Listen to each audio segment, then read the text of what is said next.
O DIEESE está completando 60 anos. Nessas 6 décadas, o Departamento Intersindical de Estatística e Estudos Socioeconômicos inovou nas pesquisas de inflação e mercado de trabalho, trazendo para a discussão da sociedade o ponto de vista do trabalhador. Mais de 700 entidades sindicais se articulam em torno do DIEESE, inclusive 8 centrais sindicais com linhas políticas diferentes.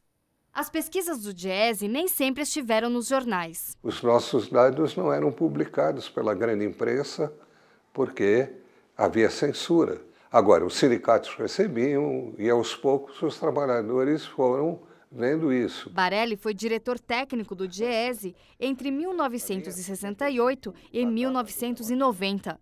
Durante esses 22 anos, enfrentou a ditadura, o governo e tentativas incansáveis do Ministério do Trabalho de fechar a entidade. Um ministro do governo militar, chamado Júlio Barata, e ele disse, olha, se aparecer contribuição para o DIEESE, o balanço dos sindicatos, vocês têm de intervir no sindicato. Isso fez com que os mais medrosos saíssem do DIEESE, mas os grandes sindicatos mantiveram, principalmente os sindicatos metalúrgicos e os sindicatos bancários de São Paulo. O Departamento Intersindical de Estatística e Estudos Socioeconômicos foi criado em dezembro de 1955, com o objetivo de pesquisar o custo de vida do trabalhador e desmascarar o índice oficial, na época calculado pela Prefeitura de São Paulo. E a criação do DIEESE é justamente o esforço para tentar identificar se o sentimento que tinha entre os trabalhadores de que a inflação era maior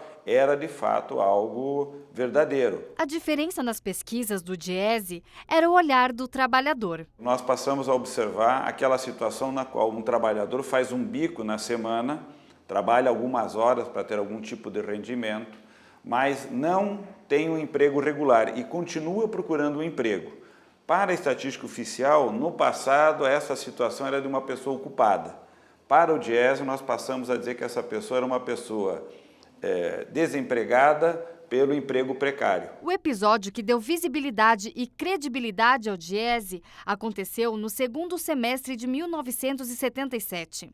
A Folha de São Paulo publicou um relatório em que o Banco Mundial mostrava que o índice oficial de inflação no Brasil em 1973 não era de 15%, como dizia o governo.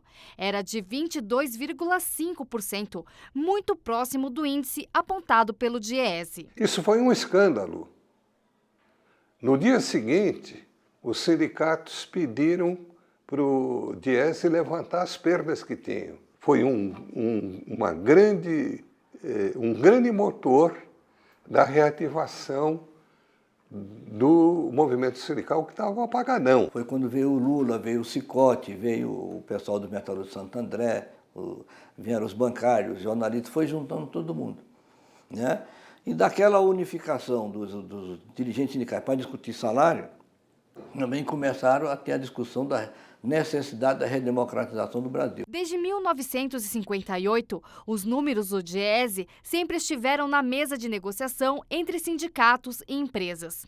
Inflação, salário, cesta básica, jornada de trabalho, rotatividade de emprego, nada escapa aos olhos da entidade. Eu fiz muita greve dos bancários na época de 80, que eu chegava para os banqueiros e perguntava, quanto você paga para a sua empregada do mês? E ele perguntava, por que você quer saber? Eu digo, porque eu sei o que você paga é mais do que o piso do bancário. E eles ficavam vermelhos, porque era verdade. Se durante anos os estudos do DIEESE serviram de contraponto aos dados oficiais, hoje eles também complementam dezenas de pesquisas feitas pelo governo.